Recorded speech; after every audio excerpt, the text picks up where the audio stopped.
Hello everyone, good morning. তোমরা সবাই জানো আমি পুরুলিয়াতে এসেছি, কারণ তোমাদের সাথে আমি ব্লগ অলরেডি শেয়ার করে দিয়েছি। তো এই যে এটা আমাদের হোটেলের রুমের ভিউ। আর সকালবেলা উঠে গেছি, এবার রেডি হয়ে গেছি কারণ যেতে হবে সাইট সিনে। তো এটা ছিল আজকে আমার ড্রেস। তো কেমন লাগছে অবশ্যই জানিও।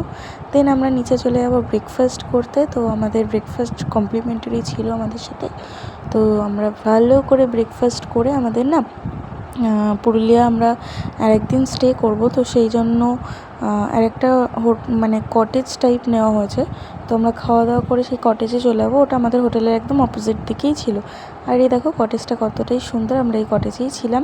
দেন আমরা রওনা দিয়ে দিলাম সাইট সিন করার জন্য। আর আমরা একজন গাইড নিয়ে নিয়েছিলাম, কারণ যেহেতু সব কিছু চেনার একটা ব্যাপার আছে, তো সেই কারণে। তো প্রথমে চলে যাই মার্বেল লেকে। আমি শিওর না, বাট যাই হোক এটা মার্বেল লেকই হবে হয়তো। তো এটা খুবই সুন্দর ছিল। দেন এখান থেকে আমরা দেখে বেরিয়ে যাই। তো তারপরে চলে যাই আমরা একটা ওয়াটারফলস দেখতে।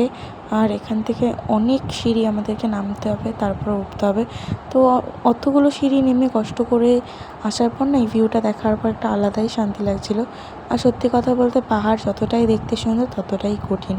পাহাড়ে জীবনযাপন সত্যিই অনেক কষ্টের, আমরা সেটা এই কদিনে ভালোভাবে বুঝেছি। তো একটু আখের রস খেয়ে নিলাম, অনেক টায়ার্ড হয়ে গেছিলাম। দেন একটু শশা খেয়ে একটা লেকের ধারে চলে যাই, যেটা খুবই সুন্দর ছিল। তো তারপরে চলে আসি আমরা মুখোশ গ্রামে। আর এখানে অনেক অনেক মুখোশ ছিল, দারুণ লাগছিল হাতের কাজগুলো। তো এখান থেকে আমরা কয়েকটা নিয়ে নিয়েছি। দেন আবার আমরা পাহাড়ি রাস্তা ধরে অন্য একটা জায়গায় চলতে শুরু করলাম। তো এবার আমরা যাচ্ছি আপার ড্যাম লোয়ার ড্যামের ওখানে ভিউটা না অসাধারণ ছিল। তার আগে আমরা একটা মেলা মতন পেয়েছিলাম, তো সেখানে সব কিছু দেখে নিচ্ছিলাম।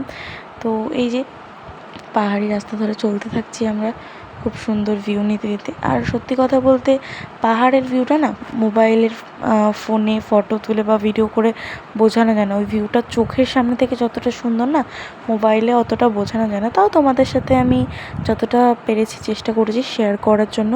তো এইভাবেই আমরা আজকে পুরুলিয়াটা সুন্দরভাবে ঘুরলাম। তো এখন দেখো আমরা চলে এসেছি আপার ড্যাম, এটা আমাদের লাস্ট ডেস্টিনেশন। দেন আমরা এখান থেকে চলে যাব হচ্ছে, দেন আমরা চলে যাই সীতাকুঞ্জের দিকে, যেখানে অল টাইম বুড়বুড়ি উঠতে থাকে। তো এটা দেখে সত্যিই মানে একটা আলাদা রকমের ফিলিংস হচ্ছিলো যে এটা কীভাবে পসিবল। দেন আমরা একটা মন্দিরে আসি, যেখানে দুর্গা ঠাকুরের হাতে অল টাইম প্রদীপ জ্বলতে থাকে, কখনোই নেবে না। তো তারপরে আমরা সন্ধ্যাবেলা স্ন্যাক্স খেয়ে নিই, একটু পকোড়া। দেন রাত্রিরে দেশি মুরগি দিয়ে ডিনার করি। টাটা। ভিডিওটা ভালো লাগে অবশ্যই লাইক করে দিও।